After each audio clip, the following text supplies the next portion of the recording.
तो हेलो दोस्तों, स्वागत है आप सभी का अजीत यूपीएससी जर्नी चैनल पे।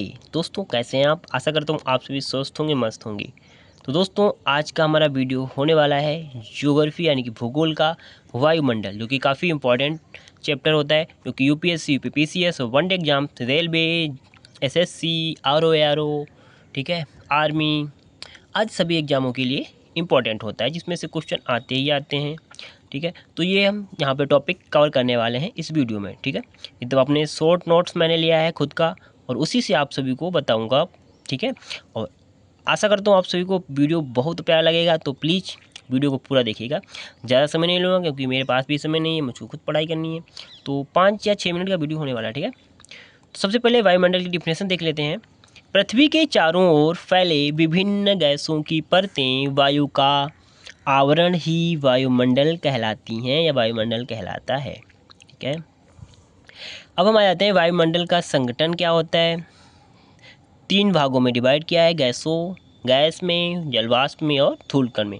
तो गैसें देख लेते हैं, वायुमंडल में कौन कौन सी गैसें होती हैं। तो गैसों के नाम है nitrogen, oxygen, argon, carbon dioxide, neon, helium, ozone. यहाँ पे मात्रा दी है, कौन सी गैस किस मात्रा में वायुमंडल में उपस्थित है। नाइट्रोजन है 78%, ऑक्सीजन 21%, आर्गन 0.93% और ये बाकी गैसें बहुत ही कम इनका वेटेज रहता है।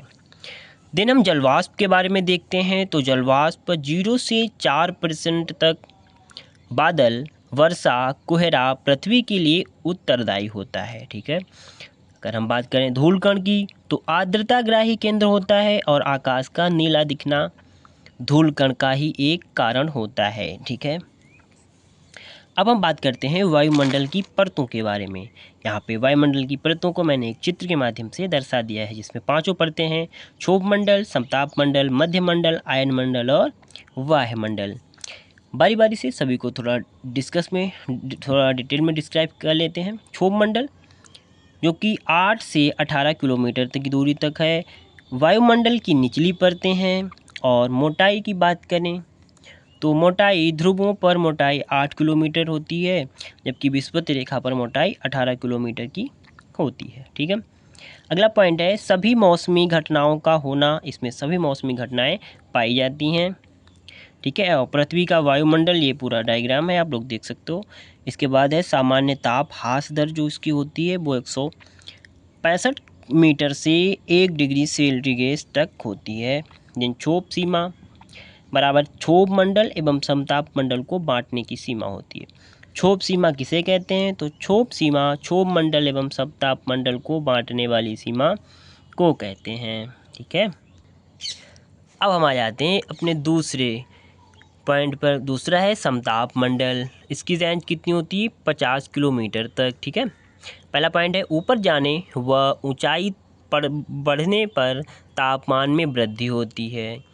इस मंडल में अगर हम जितने ऊपर जाते हैं तो तापमान में वृद्धि होने लगती है। दूसरा पॉइंट है वायुयान चालकों के अनुकूल होता है। तीसरा है मदर ऑफ पर्ल, जो कि बादल में विद्यमान रहता है। तीसरा पॉइंट है मध्य मंडल। इसकी रेंज कितनी होती है? 80 किलोमीटर तक। इसमें पहला पॉइंट है ऊंचाई के समान तापमान में कमी, सबसे ठंडी परत, उल्का पिंड का जलकर नष्ट होना। ठीक है, इसके मुख्य पॉइंट हैं। चौथा है आयन मंडल। इसकी रेंज होती है 80 किलोमीटर से 640 किलोमीटर तक। पहला पॉइंट है रेडियो तरंगों को परिवर्तित करता है। ऊंचाई के साथ तापमान में वृद्धि सबसे गर्म परत होती है। ध्रुवों पर लाल रंग की अरोरा की चमक दिखाई देती है। उत्तरी ध्रुव प्रकाश एवं दक्षिणी ध्रुव प्रकाश विद्यमान रहता है। पांचवा है और अंतिम है ये हमारा मंडल जो है वायुमंडल। इसकी रेंज होती है 640 किलोमीटर से ऊपर की ओर, ऊपर तक मतलब। इसमें इसके अंदर पॉइंट है कि थर्मोस्फीयर से 10,000 किलोमीटर तक, और हाइड्रोजन, हीलियम गैस की इसमें क्या होती है? प्रधानता होती है। एक हम प्यारा सा नोट देख लेते हैं। नोट है कि वायुमंडल बाहरी अंतरिक्ष से अलग अलग आने वाली रेखाओं को क्या कहते हैं? उसको कहते हैं कारमन रेखा, जिसकी दूरी या लंबाई होती है 100 किलोमीटर तक। ठीक है, अब हम यहाँ पे देख लेते हैं सूर्यातप को। ठीक है, सूर्यातप किसे कहते हैं? सूर्यातप को पढ़ने से पहले उसके हम डायग्राम देख लेते हैं। ये हमने इसका चित्र बना दिया है, फ्लो चार्ट। ये पृथ्वी है हमारी, दिन ये सूर्य है, सूर्य से पृष्ठ पे जो ताप पड़ रहा है, इसके बाद ये विकिरण कर रहा है, इधर को जा रहा है, पार्थिव विकिरण है। ये इसको नाम है तरंग दैर्ध्य है। और सूर्यातप की जो रेखा है इसे कहते हैं लघु तरंग दैर्ध्य, ये दीर्घ है। ठीक है, देन ये हमारा वायुमंडल है टोटल, ये हमारी पृथ्वी है। अब हम पढ़ लेते हैं सूर्यातप के पॉइंट्स को। पहला पॉइंट है सूर्य से प्राप्त सौर विकिरण ऊर्जा। अपसौर कब होता है? 4 जुलाई को होता है, अपेक्षाकृत कम रहता है। उपसौर 3 जनवरी को होता है, अपेक्षाकृत अधिक होता है। जबकि भूमध्य विषुवत रेखा कम होती है और मरुस्थल रेगिस्तान अधिकतम होता है। तो दोस्तों यहाँ पे हमने एकदम शॉर्ट नोट से वायुमंडल की जानकारी अर्जित की है। देन इसी प्रकार से हमारे ज्योग्राफी, हिस्ट्री, पॉलिटी, यूपीएससी और पीसीएस के सभी सब्जेक्ट्स के मेरे हैंड राइटिंग नोट्स हैं। और आप लोग अगर उनकी पीडीएफ चाहते हैं तो कमेंट बॉक्स में आपको नंबर मिल जाएगा, या फिर मैं नंबर बोल देता हूँ 9580346737। ये हमारा व्हाट्सअप नंबर है, आप वहाँ पे मैसेज करें, मैं आप सभी को पीडीएफ प्रोवाइड करा दूंगा।